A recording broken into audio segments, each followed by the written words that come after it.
Hello, welcome to Tread Aboard. So, fuel. The most common thing that I think we struggle with, or a lot of us do, is dehydration. It's chronic. My personal trainer spotted it pretty quick, and there's a quick maths calculation you can do to make sure you're getting enough water. And it's basically take your body weight in kilograms and multiply it by 0.033. If you do that with mine, you get to about 2.5 litres, and you have to drink 2.5 litres of water every day. When you first start, it's really difficult, and it feels like you're just pissing like a racehorse, and it seems like a phenomenal amount of water, because it is compared to everything that you've been doing up to now.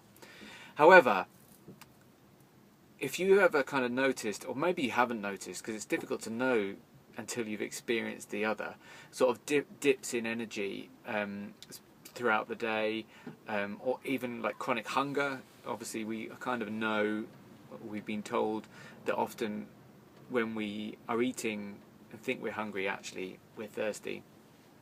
That begins to dissipate, so you eat less and your energy is more consistent as soon as you start drinking water.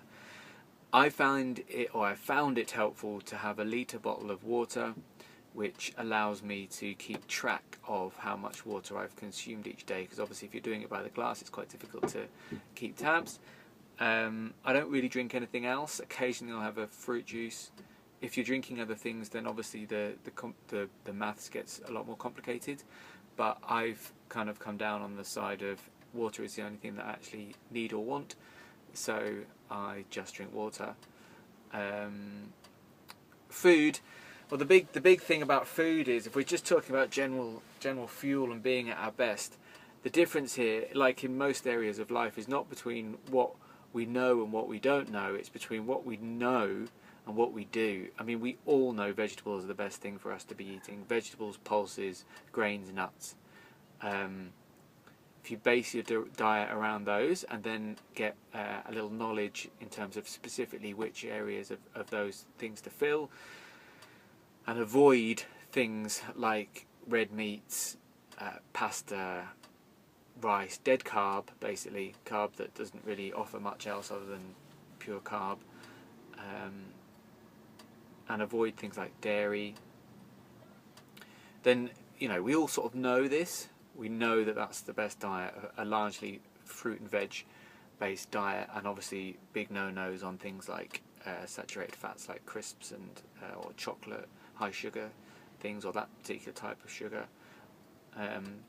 Even things like fruit juice, you begin to realise is actually just like loaded in sugar. The thing about eating sugar from an actual fruit is because the way it's designed, if you believe in it's been designed, or the way it exists, is that it helps the body to process that sugar effectively, rather than in a fruit juice. It's just the liquid sugar is more difficult. I'm not an expert on nutrition, by the way. It's probably abundantly clear in the way I'm describing all this. However, if you speak to whoever it is that you trust, or find someone that you trust in either nutrition or a personal trainer whose job it is to understand about nutrition, they'll tell you pretty much similar things. All these things are, it's not that they have no use, it's just in terms of being the best you can be, what are the best options. And I mean, cutting out red meat for me, and a lot of the dead carb, just gave me a lot more energy. So just and obviously water's been phenomenal. It's sort of sorted my skin out a little bit as well. So there's all sorts of health benefits. Word of warning on the water. I had a tendency when I first started to get to like 2-3 o'clock in the afternoon, and if I'd forgotten to take on enough water, I'd just like quaff a litre and a half of water. The problem is then you're up all night pissing. And it's not very pleasant. So my daily plan is these days to get through between a litre and a litre and a half by midday, preferably a litre and a half at least by the end of lunch. So then I've just got 1 litre to get through in the afternoon, and stop drinking water about 5-6 o'clock, because then I have enough time that I can get through the night without not getting up for a piss. Yeah, so being the best that we can be starts, well, not doesn't start. A huge impact on that is the fuel that we put in our body. It seems so obvious, so blatantly clear that putting crap into the machine that is our body, things that it doesn't need and it finds difficult to process, that is hard work, is going to have an impact on our ability to fulfill our dreams. It's such an obvious thing, but you would not believe how many people, perhaps you're one of them, that spend a lot of time drinking coffee, other stimulants, sugars, booze, or eating things like red meats that the body finds really difficult to process, and is now linked to cancer as well, although that's probably less immediate for your requirements, but it slows your body down. While your body is digesting that stuff, you actually hit a lull. You probably feel it, that kind of meat slump after you've eaten. It's going to slow you down. It's not going to be you working at your maximum potential.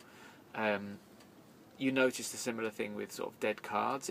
It sort of makes you feel all warm and like comforted, dead carbs, but actually perhaps that's not where you need to be if you're going to get to fulfill your dreams and do the things that you want to do.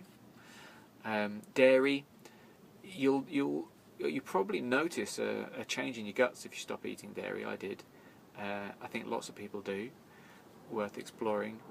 And then the drinking of the more water, the benefits of that are huge. But if it just does one thing, if it just evens out your energy, if it just keeps you energized throughout the day, that's a huge benefit. If you ignore kind of improved sleep and improved skin condition and mental state and not feeling hungry so much, all things that are commonly found, that actually there's a huge list of things from the water, or having enough water, sorts out. If you look online, just have a look at the long list, and every person is different because it'll be affecting you in different ways. But the point is that lots of people don't know it. Like, I talk about it now and kind of obviously makes sense to you. It makes sense to everyone makes sense of the fact that if we're putting healthy, good fuel that supports this machine, the human body, effectively, then we are going to perform better. That makes absolute sense. And yet we then still somehow, and I've done it myself, I do it myself, it's not as if I'm perfect at this, we still make bad decisions at times. And it's about, I find, being aware of it and then helping yourself. And I think a lot of it is organisation and keeping it front of mind, so that you don't get caught in that situation where you're being organised. Helps you to not get caught in that situation where you're just ravenously hungry walking around a supermarket, because I promise you, if that happens, you're going to fail more times than you win, because there is not that much really good quality food in supermarkets. It's a tiny proportion. The vast majority is total dog shit for you, and it's not worth your time and energy. But when you're that hungry and you're in that needy place where just any food will do, it's those sort of things that seem attractive. Okay, hopefully that's helpful. All the water, veg, fruit, move to that diet and it will improve your performance. It's as simple as that. And I know it's a slow process and we perhaps have to slowly get there, but that's where it needs to head if we're going to fulfill our dreams, I feel. Okay, only through our dreams can we be truly free. It was ever thus and ever thus will be.